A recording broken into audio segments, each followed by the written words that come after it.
Hi there, and thanks for tuning in. Today we're going to be looking at Lesson 5.1, Solving Systems of Linear Equations by Graphing. We are going to be graphing today, so I did provide some guided notes to you, so just make sure you have those before you get started on these notes.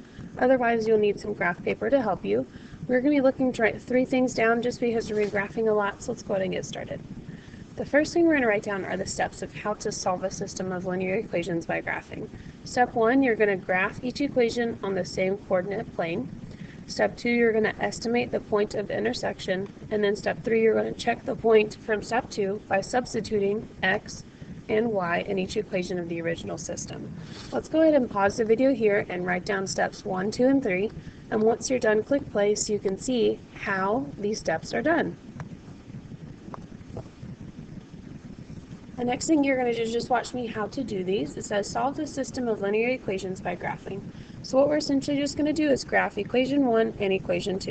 I'm going to start with equation 1. It says y is equal to negative 2x plus 5. So I'm going to go up to 5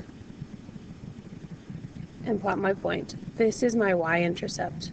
And then the next thing I'm going to plot is my slope. My slope is negative 2, 1, so I'm going to go down 2 over 1. Down 2 over 1. Down 2 over 1. I'm going to plot a few points here just because I need to make sure that my line is long enough. And then I'm going to go ahead and connect all my points in a straight line. Okay, the next one I'm going to do in a different color. And I'm going to plot 4x minus 1. So minus 1 and then 4x. So that'll be up 4 over 1. And notice that they intersect right away. So the point of intersection is here, or 1, 3.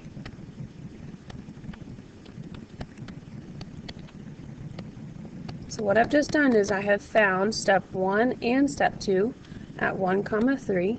The only thing I need to do is just double check my answers to make sure that it works. So if I plug in both of these, x and y, for the equation 1 and equation 2, they should be equal to one another. This is how that would look. For equation 1, 3 is equal to negative 2 parentheses 1 plus 5. Negative 2 times 1 is negative 2 plus 5 is 3. So equation 1 works. For equation number 2, I would plug in the same thing for x and y. 3 is equal to 4 parentheses 1 minus 1. 4 times 1 is 4. 4 minus 1 is 3. So equation 2 also works. So my correct answer is 1, 3. So here's the next one you're going to try. This is on the graph paper that you got to solve in your notes. So let's go ahead and pause so you can try it, and then once you're done, click play so you can check your work. Alright, so the first one is 2x minus 4. So I'm going to go down to 4 first and plot my point, and then I'm going to do rise 2 over 1. Rise 2 over 1. Rise 2 over 1. Okay, if you want to, you can go ahead and do another few and then go ahead and make your line. Okay, the next we're going to do y is equal to negative 1/3 x plus 3. So I'll do that one here in a different color. So I'm going to go up to positive 3, and then my slope is negative 1/3. So fall 1 and go over 3. 1, 2, 3. And automatically I'm able to find that point of intersection again. Okay, right now my point of intersection is at 1, 2, 3, 2.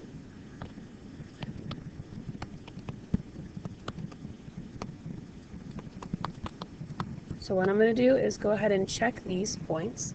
So in equation 1, which is red, I'm going to say 2 is equal to 2 times 3 minus 4. 2 times 3 is 6. 6 minus 4 is 2. Check. Equation 2. 2 is equal to negative 1/3 times 3 plus 3. Negative 1/3 times 3 is negative 1. Negative 1 plus 3 is 2. Check. So my correct answer is 3, 2. Our last one, let's go ahead and look at this one. Notice how that's a little bit different with number 3. Number 3 is not in y is equal to mx plus b form. So you do need to make sure that those are in y is equal to mx plus b. Once you get them in that form, then you're going to be able to graph correctly. So let's go ahead and pause the video here so you can try those on your own. And then once you're done, click play for your last example's answer. Okay, so what I did first is I made this first one into y is equal to mx plus b form. I'm going to divide everything by -2. So that equation 1, I'm going to write this down here, is y is equal to -3/2 x plus 1. And then the last one, notice that y and the -4 on the same side, so I'm just going to add 4 to both sides. So I'll do this one in purple. So the last one, or equation 2, will be y is equal to a +4. Okay. For this first one, I'm going to go ahead and plot equation 1 in blue. So that one will look like this. I'll go up 1 and plot my points. And then it's -3, 2. So I'm going to fall 3 and run 2.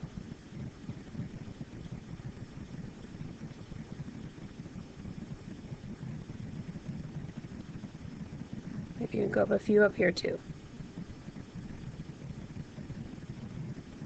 Okay.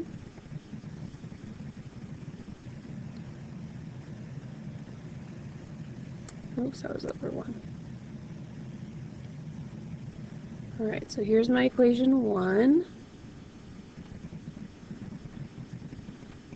And then equation 2 is just y is equal to 4. So remember, that one's just going to be a horizontal line. So I'm just going to go up to y is equal to 4, plot my point, and then make my line. And you'll notice that they intersect right about here. So that intersection looks like it's -2, comma, 1, 2, 3, 4. -2, comma, 4. So let's see if that intersection works before we say it's our correct answer. So over here in blue, we're going to just double check with that first one.